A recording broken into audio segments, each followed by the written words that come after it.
Morning, a disappointing development in the search for Nancy Guthrie. And President Trump sells his agenda during a record-long State of the Union address. We'll have those highlights. Dedicated to Eastern and Southern Kentucky, this is WYMT Mountain News This Morning. Welcome to Mountain News This Morning. I'm Neely Green here with you on this Wednesday, February 25th. The time is now 6 o'clock, and let's check in with meteorologist Megan Desmond for a look at your forecast this morning. Megan, I was relieved to walk outside and the snow is gone, and I want it to stay that way. I'm ready for spring, I'm ready for the warm, and I don't want to be cold anymore. Yeah, I don't want to be cold anymore either. Unfortunately, we do have a series of some cold fronts coming through, but nothing as extreme as we saw at the beginning of the week. There's the good news there.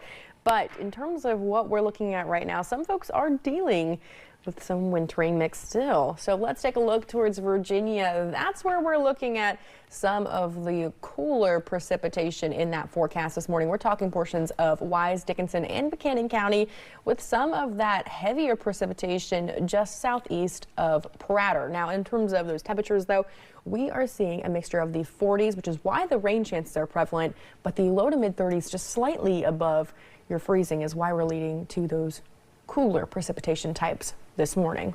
Neely. Thank you, Megan. A disappointing development in the search for Nancy Guthrie. Authorities say DNA collected in her home may not be enough to find the 84-year-old mother of Today Show co-host Savannah Guthrie.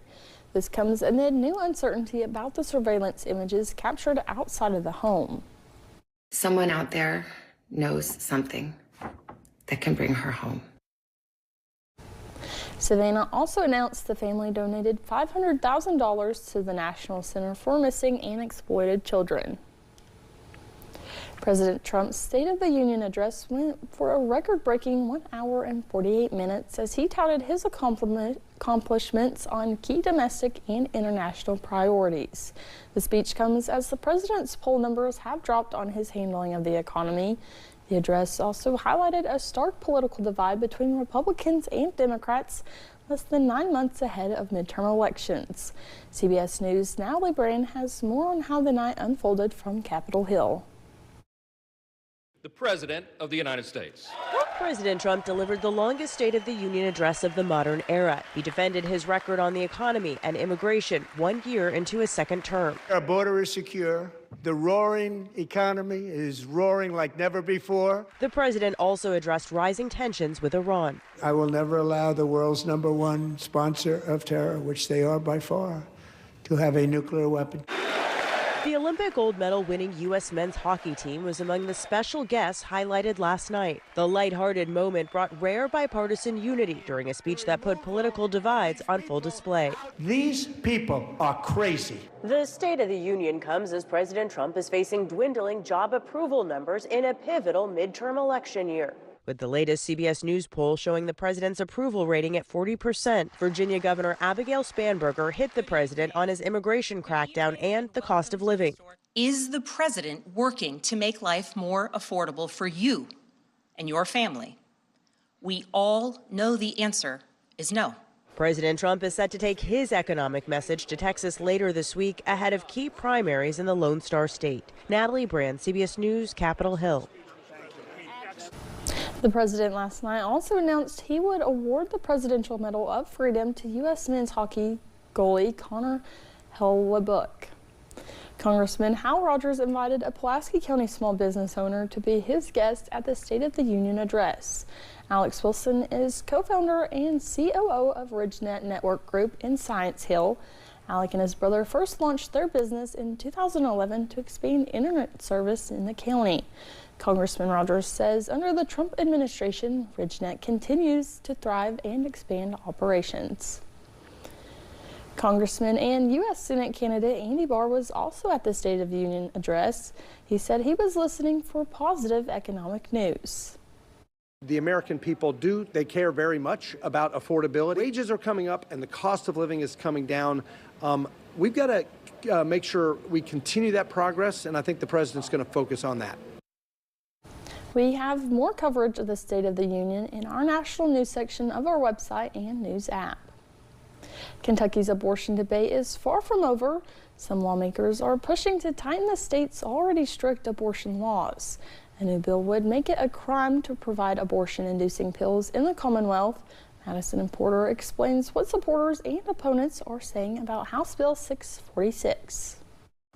House Bill 646 would make it a felony to traffic drugs aiding in abortion or suicide into the Commonwealth. Although Kentucky has a near total ban on abortion, Representative Nancy Tate says out-of-state organizations run local ads and mail abortion pills into the state. She says criminalizing the importation of those pills ensures Kentucky's law is meaningfully enforced. The way death-inducing pharmaceuticals are now marketed, distributed, and trafficked has changed dramatically, and Kentucky's enforcement mechanisms have not kept pace. House Bill 646 not only criminalizes the importation of these pills, but opens up legal action for anyone harmed by taking the pill. Co-sponsor TJ Roberts called it crucial legislation. People have an avenue where if they were misled, where if in a time of desperation they made that decision, that they have the means to hold the people liable for the death of their child and for any physical injury that they have sustained as well. Those against House Bill 646 include organizations like the American Civil Liberties Union. A spokesperson for the ACLU says this bill will intimidate providers and isolate patients. This bill treats FDA-approved medication like street narcotics. It threatens doctors with felony charges and weaponizes civil lawsuits to intimidate providers across state lines. The ACLU says it works throughout the legislative session to share the voices of those most impacted by abortion laws. King says they believe a bill like this wouldn't improve the health of Kentuckians. You can't protect public health by criminalizing health care. In Frankfort, Madison Porter, WKYT. House Bill 646 follows current laws that says a woman who receives an abortion cannot be criminally charged. Therefore, there is no penalty for taking the pill. Representative Tate says this medication does have a legal use, and that's during a miscarriage. Abortions are currently illegal in Tennessee, and a new bill aims to criminally charge anyone getting one. Under this new bill, punishment could even include the death penalty. The legislation says it wants to protect of Tennessee's criminal law to apply equally to preborn children. And so in the case of abortion, Barrett's Law would put it on the same footing as assault and murder. One senator sponsoring the bill says in its current form, it is not gaining much support. Anytime that we're seeing something like this, it's going to be very controversial for everybody, but we are talking about human life, and we want to make sure that we're protecting human life here in Tennessee. Talking to some of my Senate colleagues, we don't have the votes to move something like that in the Senate at this moment. Pody does not think the bill is dead on arrival in the Senate.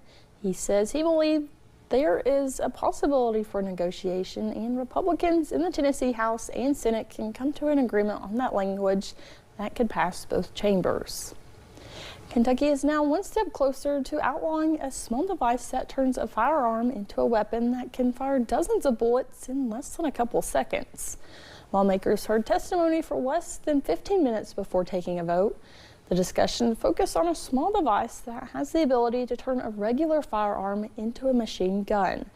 It's called a Glock switch, capable of shooting 30 rounds in less than 2 seconds. Representative Jason Nemes filed the bill in January. Already banned at the federal level, it aims to ban the device at the state level. Louisville Metro Police Chief Paul Humphrey talked about the difficulty they face with these on the streets. We can't get solid numbers because it's not illegal, so we do not have the capability as state and local police to be able to seize these unless it's connected to a separate crime. Right now it is only a federal offense, which does not give us the ability as local law enforcement to be able to take them off the street. The bill overwhelmingly passed out of committee and now heads to the floor for a full vote. We're continuing to talk about those temperatures warming up this morning. A lot of folks dealing with the 40s. We're up to 48 degrees now in Somerset, 47 in Monticello. You'll notice, though, the farther east you travel, the cooler those temperatures will be. That's because that warm front is coming from the west, which is going to take a while for those folks in our eastern counties to get to those warmer temperatures. So by the afternoon, you can expect a mixture of the mid to upper 50s for most folks.